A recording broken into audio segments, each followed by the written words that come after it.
my goodness.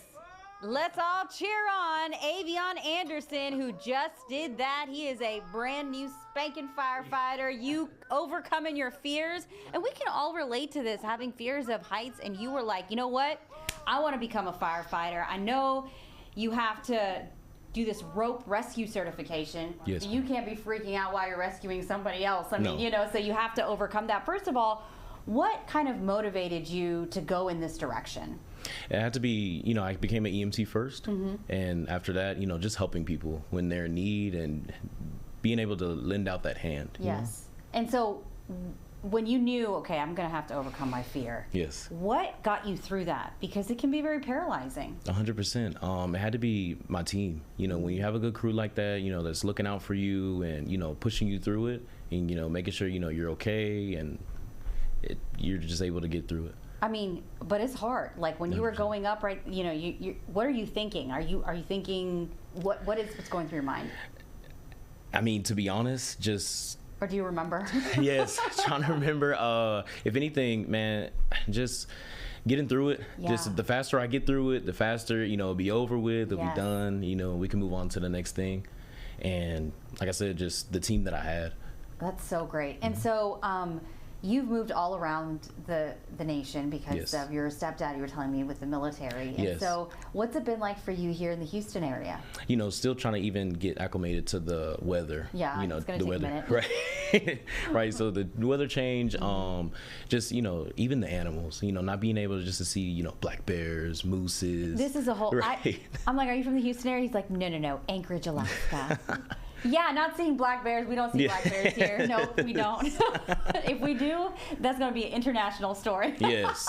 And there was one time in Alaska, I'll never forget it. My stepdad, you know, trying to go to work in the morning, you know, he's pushing on, you know, the frame doors. Okay. He's pushing on, trying to go outside, you know, something's stopping him, can't move. Stop. Black bear.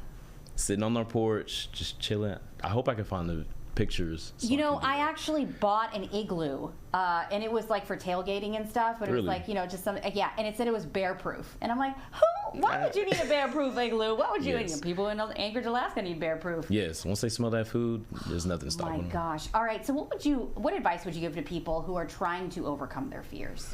I feel like it's all a mental game, you know.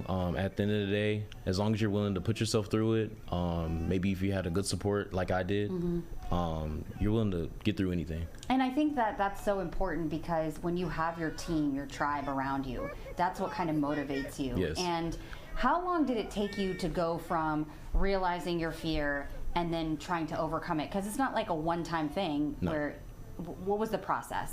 Actually, on my TikTok, you see me climbing one of the towers that we have on our trucks, and that's about 105 feet. Yeah. So, you know, just doing that and, you know, training on it gets you be able to deal with it Yes. more. And so what have you learned about yourself through this time? I learned that, you know, as long as I'm willing to work through the fear and not let it win, I'm able to accomplish anything I want to. That's so great. And I'm sure you're an inspiration to so many people because, you know, they're afraid to even talk about what their fear is. Yes. And it's like, whatever it is, you can conquer it if you have that team. 100%. So is it more of leaning on your friends and family? What's the advice there? I would say that can help. I would honestly just say, you know, if you can kind of take your mind off of what's going on, Yes. maybe, you know, if somebody's talking you through something, or even if you have to do the song that I did with, you know, with R. Kelly, Bump and Grind and Yeah. all that was just my, you know, go-to, something, you know, I'm comfortable with, you know, happy to sing, and I had a good time. That's good. All right. Well, I'm so happy you did that. I have a fear of snakes. I still fear snakes, but Yes. I did a live shot with a snake Oh, wow. in my hand, and the snake was slithering up my coat, and I stayed calm. I think my soul left my body for a Right. minute. You're way better than me, yes. One step at a time. Right, one step at a time. That was a little too much. The snake wasn't 100%. supposed to move, Right. but it did. And Of we were course. live. Right. It was like, oh Ooh. gosh, I know. Well, thank you so much, and I Of wish course. you all the best in Sheldon Fire Department, and I'm sure that they're so excited for you to be on board. Yes, thank you for having me. And, you know, I plan on, with the inspiration and the positive feedback that I was getting, I plan on starting a new series. It's going to be called, you know, Fear Accepted. I'm going to be taking on my biggest challenges of fears, whatever scares me, and, you know, showing people that, you know, you don't have to let fear win. Yes. You just put your mind to it, you can get anything accomplished. And you're like living, breathing proof of it. So 100%. it really makes a huge difference. Yes, ma'am. It's like Fear Factor. Yes. That old yes. show. Yeah. Yes. All right. Thank you so much. Thank you.